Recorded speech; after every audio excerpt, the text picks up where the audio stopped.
തെഹ്റൂൻപൂർ എന്നു പേരായ ഗ്രാമമുണ്ടായിരുന്നു. അവിടെ രേഖ തന്റെ ഭർത്താവ് രാധേയന്റെ കൂടെ താമസിച്ചിരുന്നു. രണ്ടുപേരും വളരെ വൃദ്ധരാണ്. അവർക്ക് സ്വന്തമായി ആരും ഉണ്ടായിരുന്നില്ല. തന്റെ കുടുംബം നടത്തുന്നതിനു വേണ്ടി രാധയെ അവിടെ ഓട്ടോ ഓടിക്കുകയായിരുന്നു. അവരുടെ വീടിന് സമീപമാണ് സുശാന്തിന്റെയും ഹഷ്മിതയുടെയും വീട്. സുശാന്ത് ഒരു ചെറുപ്പക്കാരനായിരുന്നു.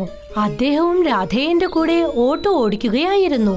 ഒരു ദിവസം രാവിലെ സുശാന്ത് രാധേയന്റെ വീട്ടിലേക്ക് വന്ന് അദ്ദേഹത്തെ വിളിച്ചു.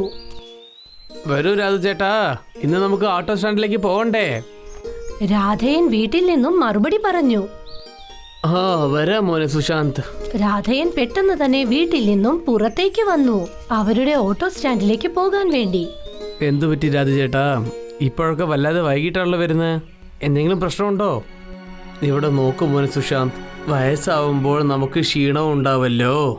ഉറക്കത്തിന്ന് വളരെ എണീച്ചിട്ട് വൈകിട്ടാണ് വരുന്നത്. അവർ രണ്ടുപേരും അവരവരുടെ ഓട്ടോ എടുത്ത് ഓട്ടോ സ്റ്റാൻഡിലേക്ക് പോയി.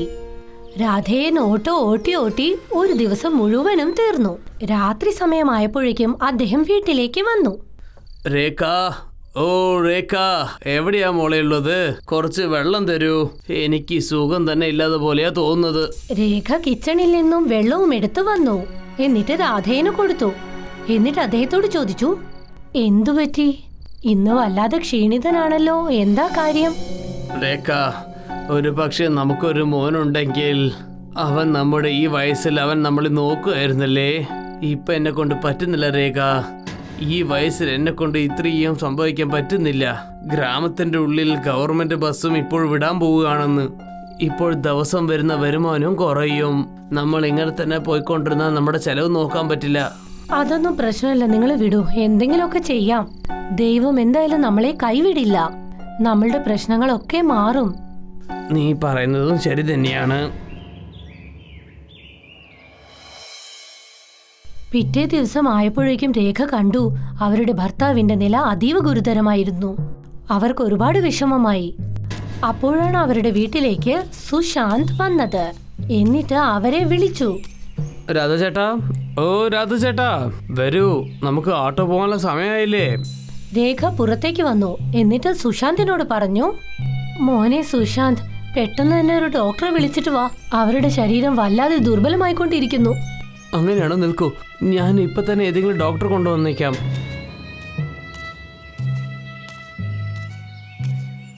സുശാന്ത് ആ ഗ്രാമത്തിലെ ഡോക്ടറെയും കൂട്ടി ഇവരുടെ വീട്ടിലേക്ക് വന്നു. ഇദ്ദേഹത്തിന് തീരെ സുഖമില്ലാതിരിക്കുന്നു. ഇദ്ദേഹം തീർച്ചയായിട്ടും നന്നായിട്ട് വിശ്രമിക്കണം. ഇല്ല, എന്നെ കൊണ്ട് ജോലി ചെയ്യാൻ പറ്റും. ക്ഷമിക്കണം, പക്ഷേ നിങ്ങൾ മാത്രം ഇപ്പൊ വിശ്രമം എടുത്തിട്ടില്ലെങ്കിൽ അത് നിങ്ങൾക്ക് വലിയൊരു പ്രശ്നത്തിൽ പോയി കൊണ്ടുവയ്ക്കും. ഡോക്ടർ കുറെ മരുന്നുകൾ എഴുതി. സുശാന്ത് ആ പ്രിസ്ക്രിപ്ഷൻ വാങ്ങി. എന്നിട്ട് രേഖയോട് പറഞ്ഞു, ഇത് വളരെ വില കൂടിയുള്ള ടാബ്ലറ്റ് ആണല്ലോ. ഇത് നിങ്ങൾ എങ്ങനെ വാങ്ങിക്കാൻ പോകുന്നത്?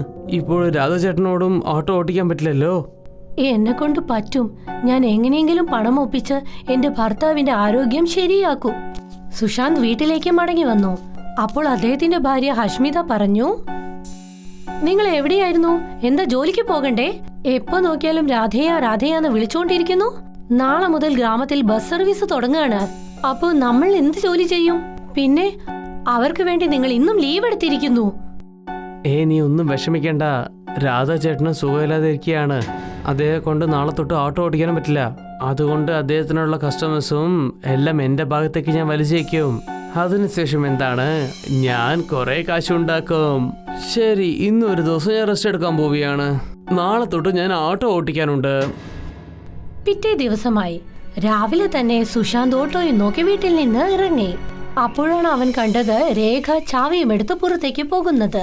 സുശാന്ത് അവരോട് ചോദിച്ചു, നമസ്കാരം രേഖാമ്മേ, രാവിലെ തന്നെ എങ്ങോട്ടാ പോകുന്നത്? ഞാനോ ഓട്ടോ ഓടിക്കാൻ പോകുന്നു. ജോലി ഒന്നും ചെയ്തില്ലെങ്കിൽ പണം എവിടെ നിന്ന് വരാനാണ്? പിന്നെ എന്റെ ഭർത്താവിന് വേണ്ട മരുന്നൊക്കെ എങ്ങനെ വാങ്ങും? നിങ്ങൾ ഇതിനു മുമ്പ് ഓട്ടോ ഓട്ടിച്ചിട്ടുണ്ടോ? നിങ്ങൾക്ക് ഓട്ടോ ഓട്ടിക്കാൻ അറിയോ? ആ മോനെ, എനിക്ക് ഓട്ടോ മാത്രമല്ല എല്ലാ വണ്ടികൾ ഓട്ടാനും അറിയാം. അപ്പൊ ശരി, ഞാൻ പോകുക. ഇന്ന് എനിക്ക് എന്റെ ഭർത്താവ് ചുമതലയേറ്റ എല്ലാ പ്രവൃത്തികളും പൂർത്തിയാക്കണം. ഞാൻ പോകട്ടെ. രേഖ നേരെ തങ്ങളുടെ ഓട്ടോയ്ക്കടുത്തേക്ക് പോയി. വണ്ടിയും എടുത്ത് അവിടെ നിന്നും യാത്ര ആരംഭിച്ചു. അപ്പോൾ സുശാന്ത് മനസ്സിനുള്ളിൽ എന്തു വിചാരിച്ചെന്നോ? ഈ വയസ്സായ കഴിവ് എന്ത് ചെയ്യാനാ? ഇവിടെ കൊണ്ട് എത്ര കഷ്ടപ്പെട്ട് അധ്വാനിക്കാൻ പറ്റും? രേഖ ഓട്ടോ സ്റ്റാൻഡിലേക്ക് പോയി. എന്നിട്ട് നോക്കി, ആരും തന്റെ ഓട്ടോയിൽ വന്ന് കയറുന്നേയില്ല. അപ്പോൾ എതിർവശത്ത് നിന്നും വന്ന ഒരാൾ രേഖയോട് എന്തു പറഞ്ഞെന്നോ? ദേവിടെ നോക്കിയോമേ, ആട്ടോ ഓട്ടിക്കുന്നൊക്കെ നിങ്ങൾ നിർത്തിയേക്കണം. ഇനി എല്ലാവരും ബസ്സിൽ മാത്രം പോകാൻ പോകുന്നത്. നിങ്ങൾ 30 ഉറുപ്പിക്ക് എത്ര ദൂരം പോയി വിടുന്നുണ്ടോ അതേ ദൂരത്ത് തന്നെ ബസ്സിൽ 5 ഉറുപ്പിയെ വാങ്ങിച്ചിട്ട് പോകുന്നുള്ളൂ. പൊയ്ക്കോ പോയി ആട്ടോ അങ്ങ് വിറ്റേക്ക്. രേഖ പിന്നെയും അവിടെ തന്നെ നിന്നു. പക്ഷെ അവരുടെ ഓട്ടോയിൽ ആരും കയറിയില്ല. കുറച്ച് സമയം കഴിഞ്ഞപ്പോഴേക്കും സായാഹ്നം 3 മണിയായി. അവർ വളരെ ദുഃഖത്തോടെ ഓട്ടോയും എടുത്ത് വീട്ടിലേക്ക് മടങ്ങി വന്നു. ഇങ്ങനെയൊക്കെയാണ് സാഹചര്യങ്ങളെങ്കിൽ ഞാൻ എൻ്റെ ഭർത്താവിന് മരുന്ന് എങ്ങനെ വാങ്ങും? ഇനി ഞാൻ എന്താ ചെയ്യാ? അവരിങ്ങനെ സ്വയം പിറുപിറുത്തുകൊണ്ടിരുന്നപ്പോൾ ആ സമയത്ത് തന്നെ ഒരു സ്വാമി ആ ഓട്ടോ നിർത്തി.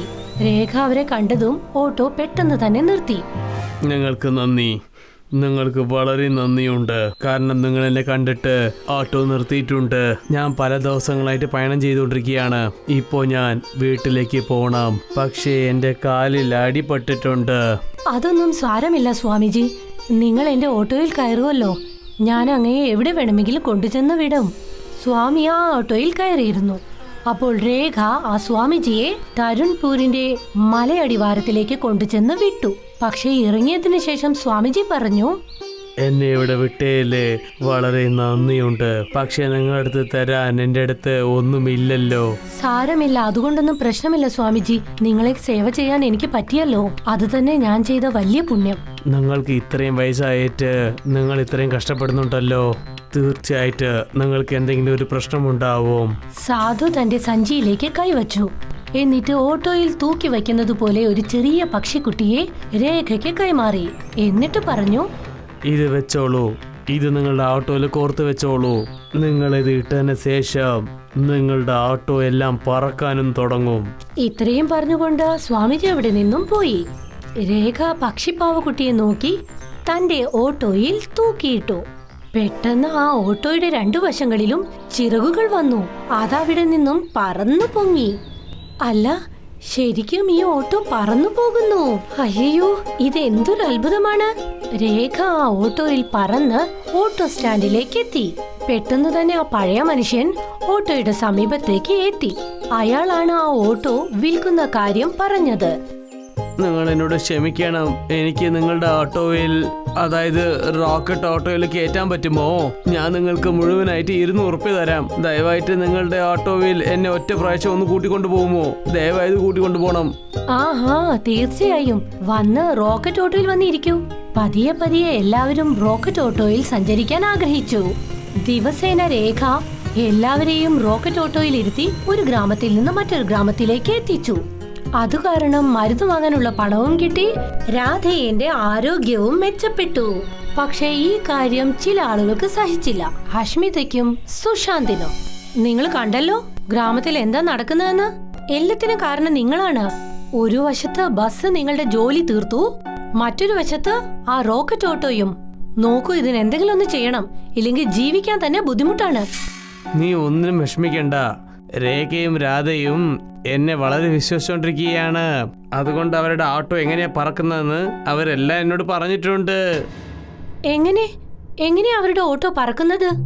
ഒരു ചെറിയ കുരുവി ബൊമ്മ അവരുടെ ഓട്ടോയിൽ തൂങ്ങിക്കൊണ്ടിരിക്കുകയാണ്. അത് എപ്പോഴും രേഖ അത് കഴിച്ചിട്ട് അവർ വീട്ടിലേക്ക് കൊണ്ടുപോകും. ഇപ്പോൾ നമ്മൾ അതാണ് മോഷ്ടിക്കേണ്ടത്. ഓ, ഇതാണോ കാര്യം?